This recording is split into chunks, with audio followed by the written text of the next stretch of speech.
Can you hear me? Oh yeah, I can hear you. What's up, man? Sweet. Dude, it's been for fucking ever. Yeah, no, I think it's been before I even thought of having a kid, and my kid's almost 3 years old. Yeah, it's been Over 3 years. almost 3 years. Yeah. Holy Yeah. shit. No, I interviewed you before I even ever did my first big interview or first anything. It was Yeah, like I remember that. when we talked, man. I was so new. Dude, the fuck should I say? It was 4 in the morning after I came from a night shift. I was busted.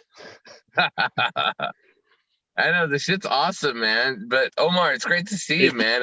I'm happy. I'm happy you're alive after everything alive that's been and going on in the world. alive and kicking. Alive and kicking. Dude, the past years have kind of been very, very interesting to say the least. I've been going. It started since the last interview we had. When I left, we spoke of lies because of Oh, hey, by the way, how. let me pause this very quick. I Yo, want to say that I am talking to Omar from Nuke, and you're listening to the Metal Mixtape featuring DJ Ramo. All right, Omar, let's get back to the story when we interviewed you when you were in Spoke of Lies. Continue. yeah. When I made my departure from the band, it was kind of for me. I wasn't feeling the new style they were going because at first it was this sort of, I don't know, death metal band, and it slowly started to turn more and more into a brutal slam death ish type of style. Like, gosh, give me a band as an example. Slaughter to prevail. Uh, not as heavy, but almost the same. Like Slaughter, Shadow of Intent, and all these kind of Mhm. like Yeah. very, very extreme bands. And I wasn't feeling it. I don't know why, but I kind of always had like either death metal or your old school thrash and so on and so forth. But playing in a like technically extreme band where it's really focusing on being as fucking heavy as possible and going balls deep all the fucking time, I was like, holy shit, this is nuts. This is like, I mean, I'm still in touch with the band, um, because my other guitarist from that band, we're still in touch because he's joined a different band, which we're also all good friends with. But then like a year later, like, yeah, around November, like November 2020, I s- I wasn't even in I wasn't like even having the intention of joining a band. It just happened that I was like scrolling through Facebook and a mutual friend of the band shared a link like, "Hey, this band is looking for a guitar player. If you have the balls to play lead and are a fun dude to hang, and they play thrash." I'm like, huh, sounds interesting. I'm not looking, but let's apply.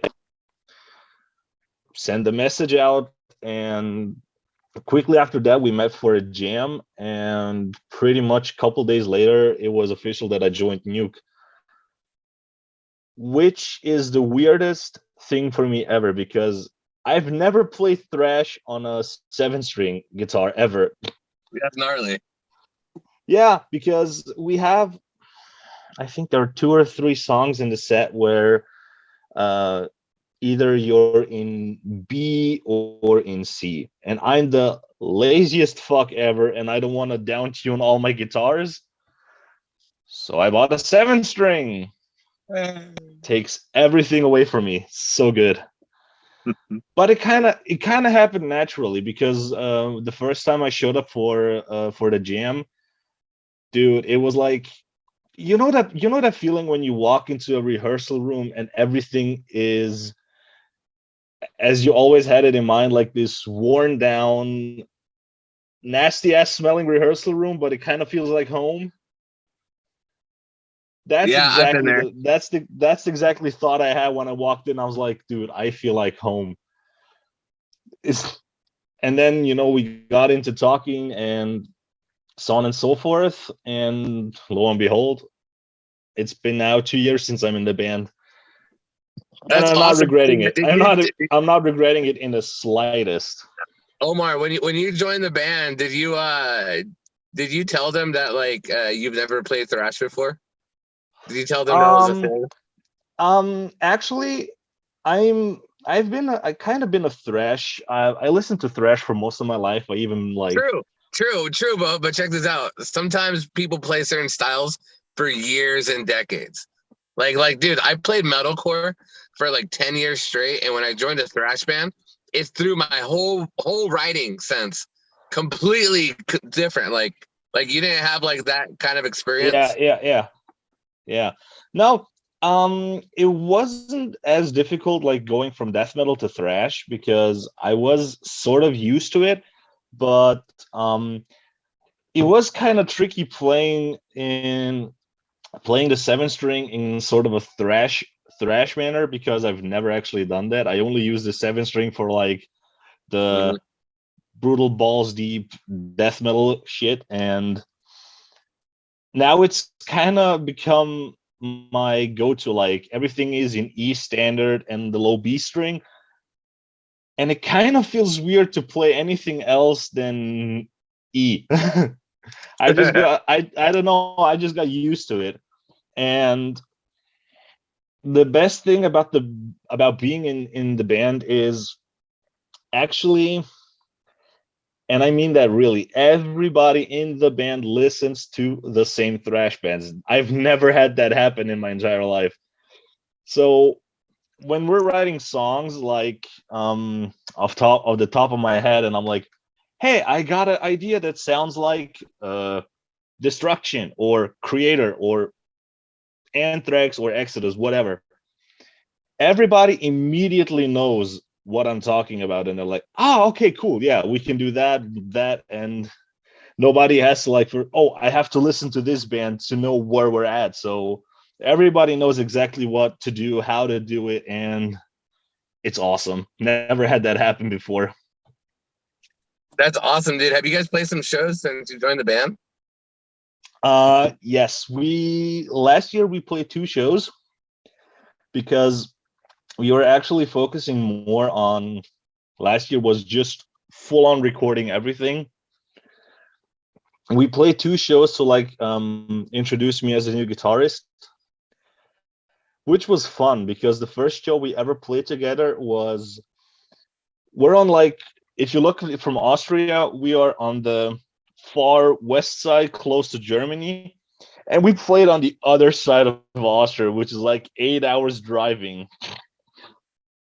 So we show up at like, what, 11:30 at night the day before. First thing everybody does, we get completely hammered. Then do some sightseeing, yada yada yada. And the day of the show, dude, it couldn't have been more awesome because it's like you're playing with a new band to an already familiar audience because they know you, they know kind of the sound, but it was still something fresh.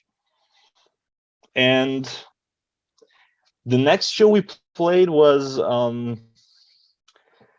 one of probably my most favorite shows I've ever did, because we played with 2 local bands from not far from us, like an hour away. But the headliner was Krizix. Probably heard of them. And dude, everything that could went wrong on that fucking day went absolutely wrong. Oh no! Oh yes. Like What happened, my man? monitor my monitor busted probably 5 times during our set. Next band comes up, guitarist has a Floyd, busts a string. Awesome.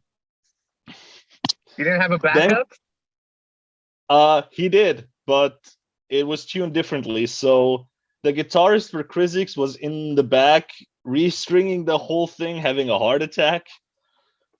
Then they go on stage and he busts three strings. Don't ask me how it happened. And then, as to sort of top it all off, as like the icing on the cake, the bassist's guitar strap unhinged from the bass, and he was holding it vertically, so the whole thing flew face like head first into the vocalist and almost battering his eye out. Oh my god. All I remember was when I walked the backstage, I saw the vocalist standing with the beer up this in his eye, and I'm like, dude, what the fuck happened? He's like, yeah, playing in Krizix is kind of like a suicide job, and I'm like, fuck that. But it Dude. was, but sold out show. People were going absolutely fucking nuts. It was awesome, and people were like, dude, when the fuck is gonna finally an album come out? Like, people were busting my ass like 24/7. It's like, are you gonna have an album? When's it gonna come out? And blah blah blah. And I'm like, we're in the middle of recording. Give me a little bit more time. No, that makes And sense, dude. oh Jesus, dude, recording was like hell. Oh my god. It took us 5 fucking months to come up with an artwork that we were all happy with. 5 fucking months, and I'm like, oh shit. If this is norm, I don't want to do recording because it sucked. But in the end, it paid out when at the beginning of the month, we released Wolfhound, one of the songs of the EP, and dude, the reception was great. People are fucking loving it, and that is probably the song I hate playing the most. It's always that song. Because I think I wrote the most shittiest solo for that, and it pisses me off that I couldn't think of something better. And every time I hear it, I cringe so hard. I'm just like, what the fuck did I write there? It's like, couldn't I come up with something better? And I'm just, Jesus, good lord. Oh, That, but hey, dude, people are eating it up and people love it, man. That's got to feel pretty good, though. And oh, for also, you sure. know, as musicians, we're our biggest critics, dude. You know, I'm sure, you know, and Like dude, people were going fucking nuts when the song came out. It was like, I asked a good friend of mine, like, dude, be honest, what do you think of the song? And he's like, and she's like, at first I was like, what the fuck is this? And after a couple of listenings, and she's like, I think this is my favorite song I've heard from a like newcomer band. And I was like, oh, good, fine, like, love it, hate it, I don't give a fuck.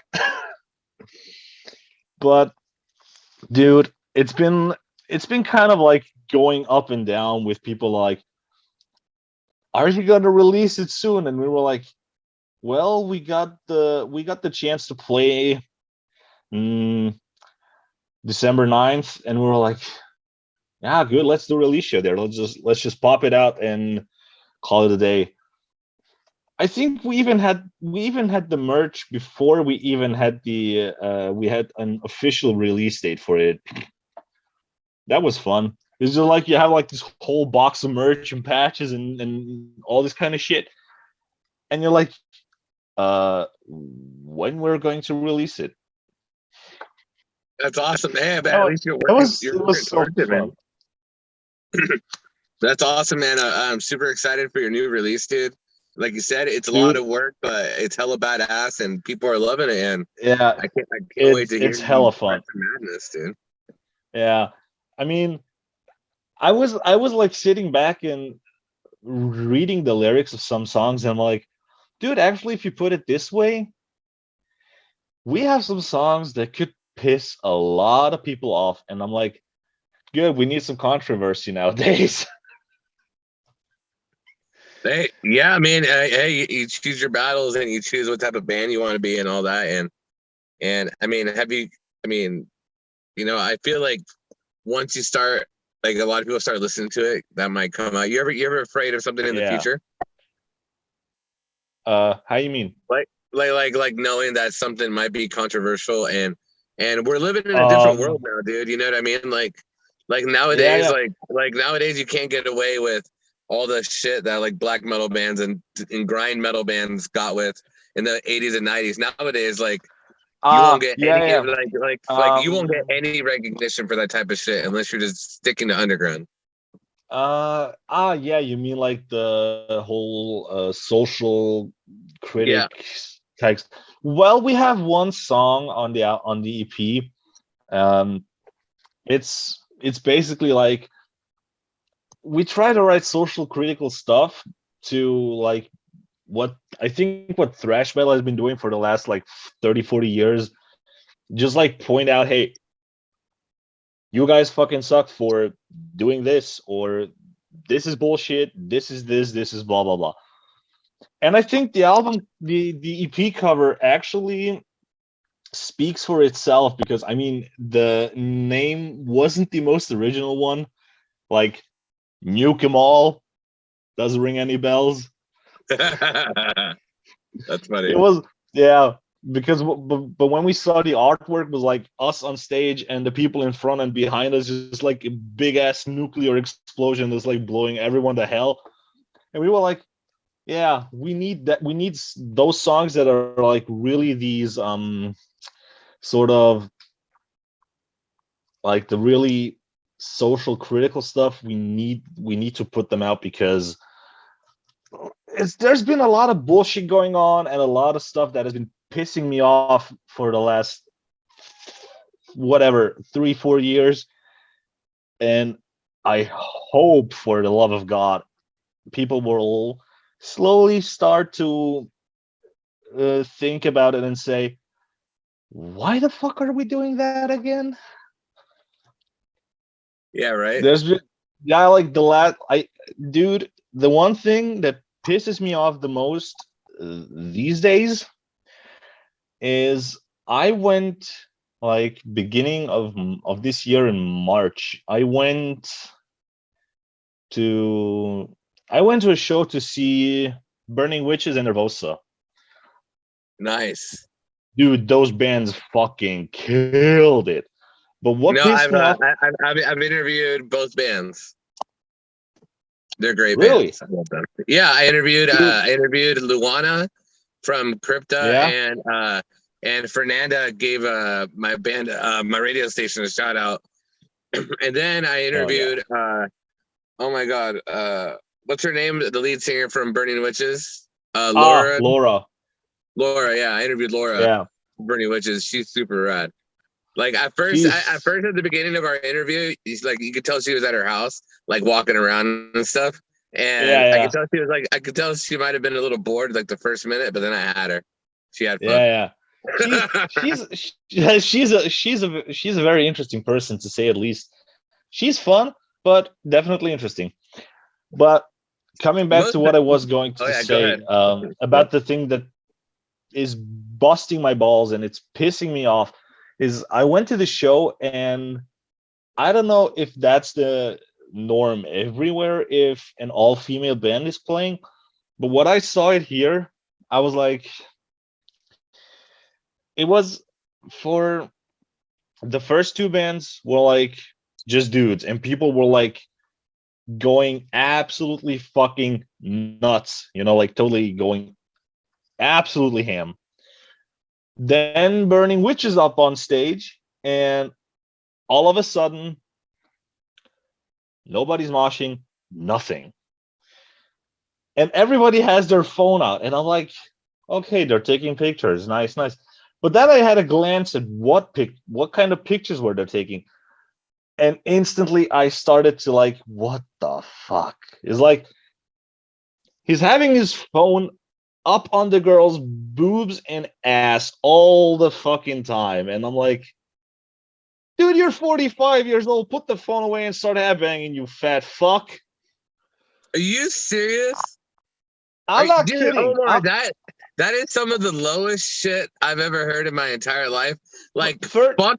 Like look, this is the reason why I love all ages shows over fucking yeah, bar shows, because there's a lot of drunk assholes that are just pieces of shit like that. Yeah, the first time I saw Burning Witches, my girlfriend pointed that out to me, and she's like, the guy in front of us is like always either ass or boobs, and I'm like, why? Why? It's like enjoy the show, put the phone away, and maybe then take some pictures, but not of the. Just don't like. I kind of get the idea why they are doing this. I kind of sort of think they're like, oh, they're hot chicks. I need to see boobs. And I'm like, oh, you fucking asshole. Just dude. And it's always with the girls all the time. And I'm like, dude, you're 45. She could be your daughter. Have that in mind, you dumb idiot. And Bro, that thing has been pissing me off for so long that I'm like, why? Why? Every the day before I went to see Nervosa, I was also at the same venue seeing Crisix and some friends of ours. And dude, it was an absolutely fucking annihilation. Dude, like everything was flying, people moshing everything. But then all of a sudden you have ladies on the stage and it's like, oh, it's a sausage fest. And I'm like, why can't we do the same thing when the guys are doing it with the girls? Why can't we just start moshing and having a good time and just like you know what, stop Omar? taking pictures of boobs? You know what, Omar? We could literally probably go into this topic for like an hour, dude. Because Yeah, honestly, men, there's a lot of yeah. men out there that are just like porn addicts and can't stop jerking off, and their brains like are so messed up that like they can't even look at a woman anymore and have like respect. It's like every time I see one of those dudes, and I'm like, I'm picturing him as a caveman with that big mullet, and just like, oh, woman, woman. Those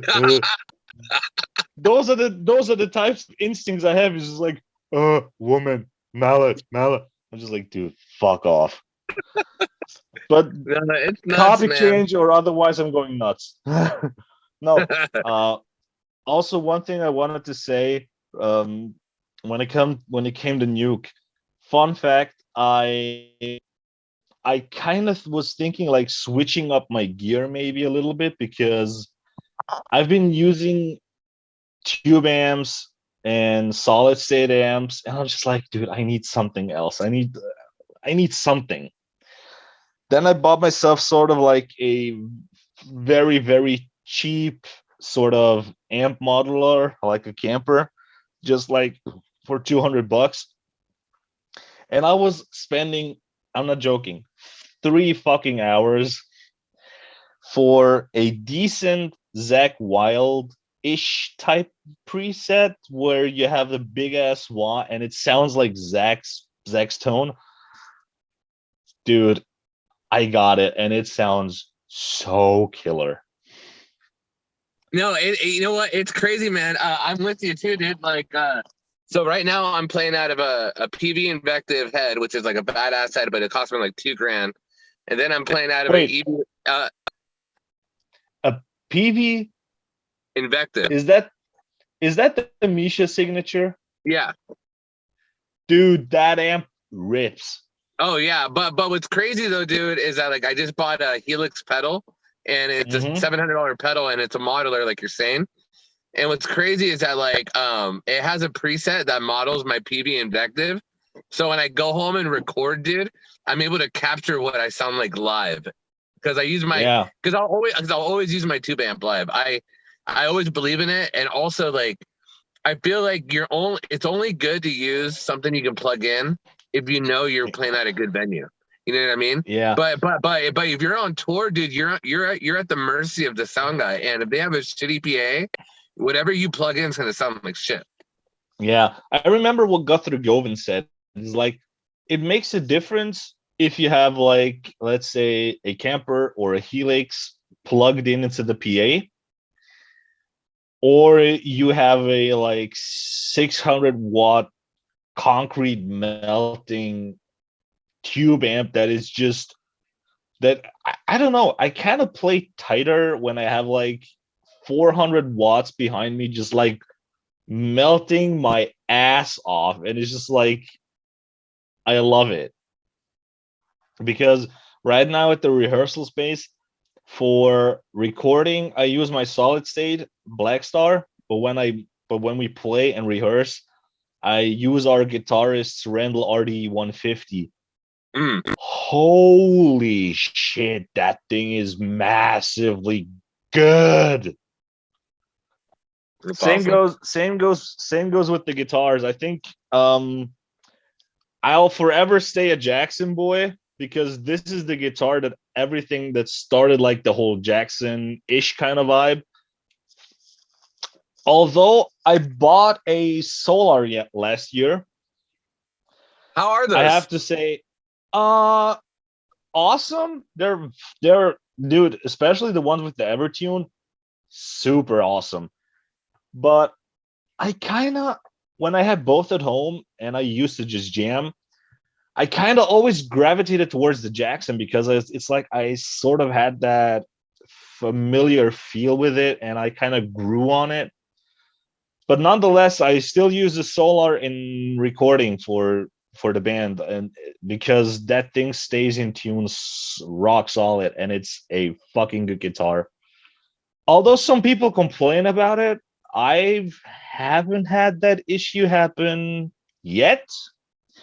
But nonetheless, it's a totally rad guitar, and it's very good for them for the price. I don't know what I paid, like $900. I bought it off a friend, and it's a solid guitar. It's definitely good.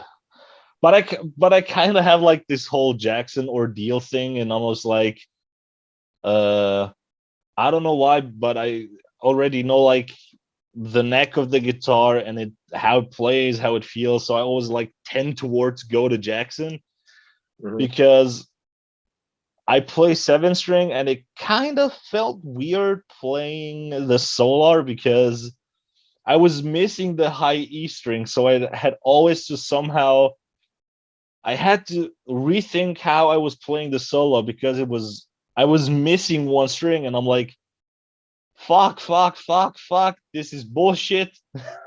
It drove me nuts. That's fun, dude. No, I But feel you, but I dude. use it but I use it for recording because it's it's a tight ass guitar for recording. Like, dude, that thing is awesome. Tone wise and how it plays, it sounds fucking awesome. It's tight, but live I would go for the Jackson because just I'm used to how it feels. And I think I just ordered another Jackson. I don't know why, but I had to. No, sometimes you got to But do this it, man. time, dude, this time I made the biggest mistake of my life. I ordered a 7 string with a Floyd. Wait, you didn't order that Trivium one, did you? Not that one. It's just it's I'm a Randy Rhoads guy. I don't think I could ever play a King V. So that one I ordered is the exact same as the 7 string I have now. Only difference being is uh the scale length and the humbucker, and it has a Floyd. Nice. So Well, hey, man. my I was gonna say, dude, we got like 5 more minutes left, yeah, and I sure. wanna talk about your new album, dude. Sure. So, Um so, so, so, uh, one thing I want you to do too is tell me the band members the names of the band members in your band, and just yeah. tell me about what you're excited about this album, the concept, and the whole shebang, brother. So Marcus the bass player, Mario the drummer, Tom the guitarist, and Hannes on the vocals, and then me. What I'm especially excited about this record is, to say the least, is I've never heard such a diverse thrash record because it kind of has everything like hardcore punk elements, some speed metal elements, some death metal elements. It's kind of like going all over the place. It's not like your standard thrash record, like let's say Ride the Lightning or Rain and Blood. It's really like one song sounds like it's from Carcass, the other song sounds like it's a Testament song, and the other one sounds like it's a DRI song. Like, I don't know, it's like all over the place. It's like really hardcore, punk, death, speed, whatever. And I'm totally for it. And I'm so excited to get this thing out. Dude, I'm so stoked for you, dude. Like, are you guys planning on going like on a show tear right after this release or what? We've been having this. We had an invite for going on tour next year, but I, as I'm kind of stuck in being the booking process, and me and the drummer are like trying to find venues, but dude, that is fucking hard. It's really tricky to find a venue that suits you, like two bands, which kind of would bring some people, but not that, like, not enough people where we or the venue just throw out money and don't get it back. But I have to think, maybe when the record's out, we'll make some shows around where we live, like neither Germany or Switzerland, because we have some invitations. But we'll do that after the release, because now we're just focusing on getting that thing out, getting it released on literally every streaming platform. And I can't wait to see what people will think of the rest of the songs. If Wolfhound came good, be ready for what's coming, because that thing will melt your fucking face. I'll just say that. Dude, I'm so excited for you, Omar, and Nuke is fucking awesome, dude. Thanks. I hope one day to see you in the United States, man. But if not, I'm definitely gonna come to see you, man. Oh shit. Yeah, you have to do that. Bring some friends. Oh yeah, for sure. No, next year it's like so you're in Austria, right? Yep. How far is Wacken from you guys?